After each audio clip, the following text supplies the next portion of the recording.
Hello and welcome to আটা 24/7 official Bengali channel. আমি রয়েছি তোমাদের সাথে অয়ন্তিকা ম্যাম, আর আজকে ফিফা ওয়ার্ল্ড কাপ নিয়ে সমস্ত গুরুত্বপূর্ণ তথ্য আমরা জেনে নেব।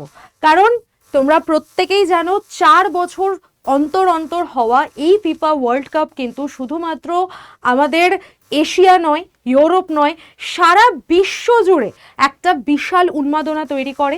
এবং এখান থেকে তুমি যে কোনো পরীক্ষায় বসো না কেন, সেটা কেন্দ্রীয় সরকারের যে কোনো পরীক্ষা হতে পারে, রাজ্য সরকারের যে কোনো পরীক্ষা হতে পারে, কারেন্ট অ্যাফেয়ার্সের একটা টপ মোস্ট হাইট টপিক হচ্ছে গিয়ে এই ফিফা ওয়ার্ল্ড কাপ। তাই এই ফিফা ওয়ার্ল্ড কাপ ঘিরে যাবতীয় যত ইনফরমেশন আছে সমস্ত কিছু আমরা এই একটাই সেশনের মধ্যে জেনে নেব।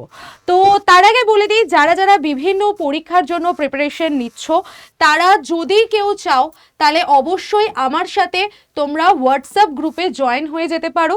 যেই গ্রুপটা তোমরা পাবে কোথায় না, এই যে নাম্বারটা আমি লিখে দিচ্ছি 9804735443, এই নাম্বারে জাস্ট একটা হাই লিখে পাঠাবে। পাঠিয়ে তোমাদের গ্রুপ লিংক সমস্ত পেয়ে যাবে এবং সেখান থেকে যেটা তোমার ইম্পর্টেন্ট, মানে যে পরীক্ষার জন্য তুমি প্রিপারেশন নিচ্ছ, সেটা গ্রাম পঞ্চায়েত হতে পারে, আইসিডিএস হতে পারে, WBCS মিসলেনিয়াস পরীক্ষা হতে পারে, অথবা রেল বা এসএসসি যে কোনো পরীক্ষা, তুমি সেই পার্টিকুলার গ্রুপে জয়েন হয়ে গিয়ে থাকো। আমি ওখানেই তোমাদের সমস্ত আপডেট, ক্লাসের পিডিএফ, সমস্ত নোটিফিকেশন আপডেট আমি দিতে থাকবো। তো চলো শুরু করা যাক আজকের এই টপিক, যেটা ফিফা ওয়ার্ল্ড কাপ 2026। সেখান থেকে সমস্ত ইম্পর্টেন্ট তথ্য আমরা একে একে জেনে নেব। তো ফার্স্টেই বলে দিই যে যদি আমরা নাম্বারসের হিসাবে দেখি, তাহলে এটা হচ্ছে আমাদের 23তম সংস্করণ, 23তম ফিফা ওয়ার্ল্ড কাপ, যেখানে টোটাল 48টি দেশ অংশগ্রহণ করেছিল। এটা ভীষণ ইম্পর্টেন্ট, কারণ এখান থেকে আমাদের পরীক্ষা আসতে পারে। এই বছর প্রথম 48টি দেশ কিন্তু এতে অংশগ্রহণ করেছে এবং টোটাল এটা 12টা গ্রুপেও বিভক্ত ছিল। আর 104টি মোট ম্যাচ তোমরা এখানে দেখতে পাবে। 11ই জুন থেকে 19শে জুলাই পর্যন্ত টোটাল 104খানা ম্যাচ এখানে অনুষ্ঠিত হয়েছে। আর টোটাল 16টি স্টেডিয়াম জুড়ে এটা অনুষ্ঠিত হয়েছে। কারণ ফিফা ওয়ার্ল্ড কাপ এই বছর একমাত্র এক্সেপশন, যেটি 3খানা যে আমাদের কান্ট্রি রয়েছে, এই 3টে জায়গা জুড়ে, 3টে দেশ জুড়ে অনুষ্ঠিত হয়েছে। কি কি সেটা? কানাডা, যুক্তরাষ্ট্র এবং মেক্সিকো। তো এটা একটা ঐতিহাসিক মাইল ফলকও তৈরি করেছে ফিফা ওয়ার্ল্ড কাপের ক্ষেত্রে, যেখানে আমরা এই 3টে যে রাজ্য বা 3টে যে আমাদের নেশন রয়েছে, সেখানে আমরা অনুষ্ঠিত হতে দেখছি টোটাল 16টা স্টেডিয়াম জুড়ে। ঠিক আছে, তো উদ্বোধনী অনুষ্ঠান সেটা হয়েছিল মেক্সিকোতে, এস্তাদিও আজতেকা স্টেডিয়ামে এটা অনুষ্ঠিত হয়েছিল। তারপর কানাডাতে টুর্নামেন্টের অন্যতম একটা সহ আয়োজক হিসেবে কানাডা কাজ করেছে। অ্যান্ড ফাইনাল ম্যাচ আমাদের হয়ে গেছে যুক্তরাষ্ট্র বা আমাদের যেটা ইউএসএ, ইউনাইটেড স্টেটস। তো সেইখানে ইউনাইটেড স্টেটসে আমরা দেখব মেটলাইফ স্টেডিয়াম, নিউ জার্সিতে কিন্তু আমাদের ফাইনাল ম্যাচ, যেটা 19শে জুলাই ছিল, সেটা সংঘটিত হয়েছে। ওকে, চলো নেক্সট আরেকটা বিষয়, তোমাদের জন্য একটা ছোট হোমওয়ার্ক থাকলো। ঠিক আছে, এই যে 3টে দেশে আমরা দেখছি, 3টে দেশের ম্যাসকটের নাম কি কি, তোমরা অবশ্যই কিন্তু এটা আমাকে কমেন্ট সেকশনে হোমওয়ার্ক করে জানিও। নেক্সট দেখো, আমরা জেনে নেব যে এই যে ফিফা ওয়ার্ল্ড কাপ, সেখানে যে বল, সেই বলের নাম কি রাখা হয়েছিল? ট্রায়োডা। বলের নাম হলো ট্রায়োডা। বলের ভিতরে কি রয়েছে? 500 হার্টজের একটা মোশন সেন্সর চিপ রাখা আছে। এই চিপগুলো অ্যাকচুয়ালি কি করে, কতটা দ্রুত গতিতে বল যাচ্ছে, মোশনটাকে পুরো কন্ট্রোল করে বা রেকর্ড করে। সেটা তুমি সেটা যারা রয়েছেন রেফারি এবং অন্যান্য টিমের যারা আধিকারিক রয়েছেন, তাদের কাছে সেই নিউজটা পৌঁছে যায়। এবং এর কার্যকারিতা কি? খেলোয়াড়ের পায়ের স্পর্শ পাওয়া মাত্রই একটা শটের গতি, কতটা স্পিডে এটা যাচ্ছে, আলো এবং ওজন নির্ভুলভাবে পরিমাপ করতে সাহায্য করে। কারণ ভীষণ নিখুঁত পরিমাপ করা হয়ে থাকে ফুটবলের ক্ষেত্রে। তোমরা প্রত্যেকেই জানো যে কোন সাইডে কত অ্যাঙ্গেল থেকে কর্নার হচ্ছে, কত অ্যাঙ্গেল থেকে সেটা অফসাইড হচ্ছে, এই ধরনের প্রচুর ছোট ছোট পরিমাপ কিন্তু চলতেই থাকে। তাই ফুটবলের এই বল সংক্রান্ত, বলের ভেতরে ওই জন্য এরকম একটি চিপ সেটা ঢুকিয়ে দেওয়া হয়েছে। নেক্সট আমরা যদি দেখি ফাইনাল ম্যাচের যে রেজাল্ট আমাদের হয়েছে, স্পেন একটা গোল দিয়েছে, আর্জেন্টিনা 0। তো 1-0 গোলে আমাদের স্পেন জিতে গেছে। 19শে জুলাই হয়েছিল প্রথম 90 মিনিট, চরম উত্তেজনাপূর্ণ ম্যাচ হয়েছে। যদিও অনেকে বলেছে যে আর্জেন্টিনা এবারে একটু ডাউন ছিল, স্পেনই প্রচণ্ড একদম সেই মারতক্তা মুডে ছিল, অ্যাটাকিং মোডে ছিল। তো চূড়ান্ত মুহূর্তে আমরা যদি দেখি অতিরিক্ত সময়ে খেলা হয়েছিল, 106তম মিনিটে স্পেন কিন্তু তার জেতার যে গোল সেটা দিয়ে ফেলেছে। তাহলে 106তম মিনিটে আমাদের যে গোল এসেছে এবং তাতে স্পেন কিন্তু আমাদের চ্যাম্পিয়ন হয়ে গেছে। 2010 সালের পরে এটা সেকেন্ড টাইম যে স্পেন আমাদের ফিফা ওয়ার্ল্ড কাপ হাতে নিল। সেকেন্ড পজিশনে আমরা দেখব আর্জেন্টিনাকে, যে আর্জেন্টিনা 2024 সালে যে আমাদের ফিফা ওয়ার্ল্ড কাপ হয়েছিল, যেটা কাতারে অনুষ্ঠিত হয়েছিল, সেই কাতারের ফিফা ওয়ার্ল্ড কাপে কিন্তু চ্যাম্পিয়ন ছিল। এটা আমরা জানি যে 2024-এর কাতারে অনুষ্ঠিত ফিফা ওয়ার্ল্ড কাপের চ্যাম্পিয়ন আর্জেন্টিনা ছিল, বাট 2026-এর রেসপেক্টে যদি আমি বলি, যেটা আমাদের ইউএসএতে সংঘটিত হয়েছে, সেখানে কিন্তু স্পেন আমাদের চ্যাম্পিয়ন কান্ট্রি হয়ে গেছে। অ্যান্ড থার্ড নম্বর পজিশনে আমাদের কে আছে? ইংল্যান্ড আছে, ওকে, যে ফ্রান্সকে 6-4 গোলে পরাজিত করেছে। এবার আমরা গুরুত্বপূর্ণ সেই ইনফরমেশনগুলো জেনে নেব। গোল্ডেন বল কার কাছে চলে এলো? রদ্রির কাছে চলে এলো, বা যাকে আমরা রদ্রি বলে থাকি। তিনি কোন দেশের খেলোয়াড়? স্পেনের খেলোয়াড়। স্পেনের অধিনায়ক হিসেবে অসাধারণ পারফরমেন্স তিনি দেখিয়েছেন, নেতৃত্ব দিয়েছেন। ব্যক্তিগত অর্জনের চেয়ে দলগত সমন্বয়কেই তিনি অগ্রাধিকার দিয়েছিলেন এবং অবভিয়াসলি সেটা আমরা দেখতে পেয়েছি। স্পেন সমবেতভাবে একসাথে পুরো টিম হিসাবে কাজ করেছে, টিম হিসাবে খেলেছে, এবং যার জন্যই কিন্তু স্পেন আর্জেন্টিনাকে হারিয়ে এই ওয়ার্ল্ড কাপ নিজেদের কুক্ষিগত করে ফেলেছে। নেক্সট আমাদের প্রশ্ন আসতে পারে যে সিলভার বল কাকে দেওয়া হয়েছে? তো অবভিয়াসলি এটা লিওনেল মেসিকে দেওয়া হয়েছে সিলভার বল, যিনি আর্জেন্টিনার প্লেয়ার, আমরা প্রত্যেকেই জানি।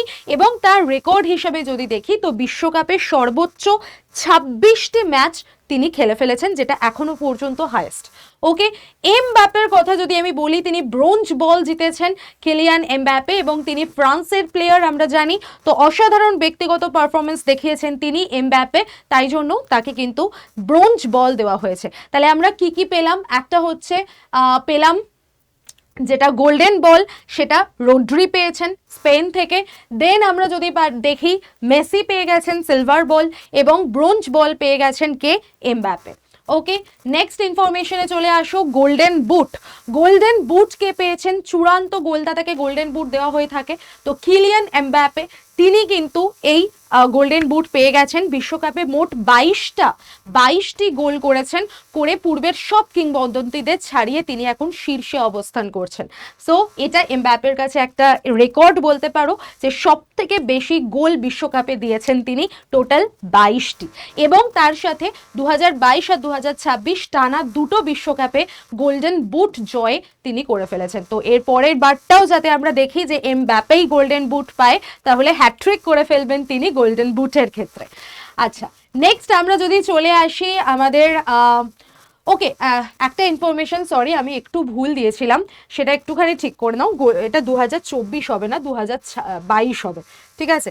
প্লিজ কারেক্ট দিস, 2022 হবে এটা। ওকে, এটা প্লিজ কারেক্ট করে নাও। নেক্সট আমরা যদি চলে আসি,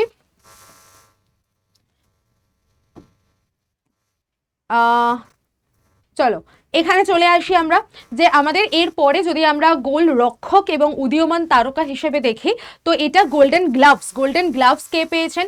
উনাই সিমন, টুর্নামেন্টের সেরা গোলরক্ষক হিসেবে তিনি কিন্তু গোল্ডেন গ্লাভস পেয়ে গেছেন।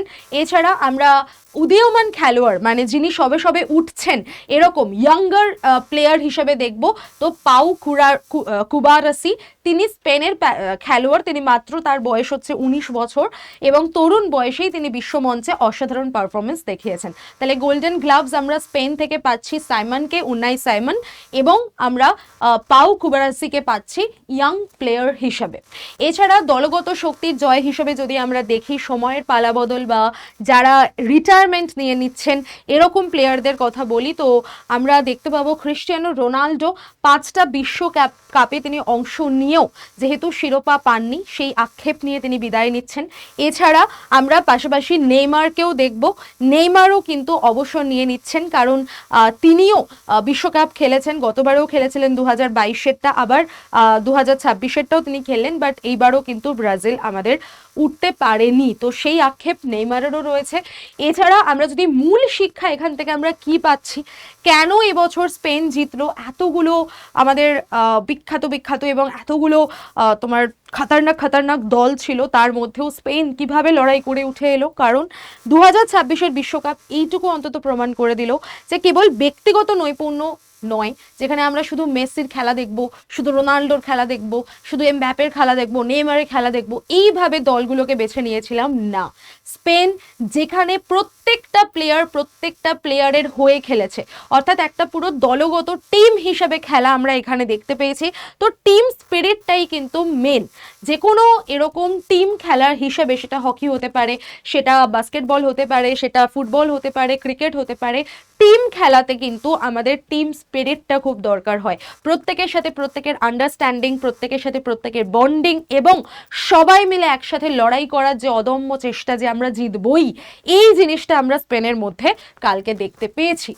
তো আমরা বিশ্বকাপের ইতিহাস এবং রেকর্ডের মধ্যে যদি দেখি, টোটাল ব্রাজিল 5টা বিশ্বকাপ জিতে ফেলেছে, 23টি আসরের সবকটাতে অংশগ্রহণকারী একমাত্র দল, প্রত্যেকটা এডিশনে ব্রাজিল খেলেছে এবং 5বারেরও বেশি সে চ্যাম্পিয়ন হয়ে গেছে। যদি আমরা জার্মানির কথা বলি, 4বারের বেশি চ্যাম্পিয়ন জার্মানি হয়েছে সেকেন্ড পজিশনে, অ্যান্ড স্পেন আমাদের 3rd নম্বর পজিশনে চলে এলো, যে 2বারের বেশি চ্যাম্পিয়ন হয়ে গেছে, একটা 2010-এ এবং আরেকটা 2026-এ। এবং আমি প্রত্যেককে বলে দিই, যারা যারা আমার সাথে আমার হোয়াটসঅ্যাপ গ্রুপে জয়েন হতে চাইছো এবং বিভিন্ন যে আমাদের পরীক্ষাগুলো রয়েছে সেই পরীক্ষাগুলোর সাথে তোমরা জয়েন হতে চাইছো, তাদের প্রত্যেককে বলে দিচ্ছি, এটা হচ্ছে আমার হোয়াটসঅ্যাপ গ্রুপের নাম্বার। তো জিকে জিএস কারেন্ট অ্যাফেয়ার্স সংক্রান্ত সমস্ত ইনফরমেশন, ইম্পর্টেন্ট তথ্য সমস্ত কিছু পেতে হলে অবশ্যই গ্রুপে জয়েন করে যাও। যদি তুমি gram panchayat, ICDS, rail, SSC, WBCS যে কোনো পরীক্ষাকে টার্গেট করছো, যদি তুমি ব্যাচ পারচেস করবে বলে ভাবো, তাহলে ডিসকাউন্ট কোড হচ্ছে Y1012। এটা হচ্ছে তোমাদের ডিসকাউন্ট কোড।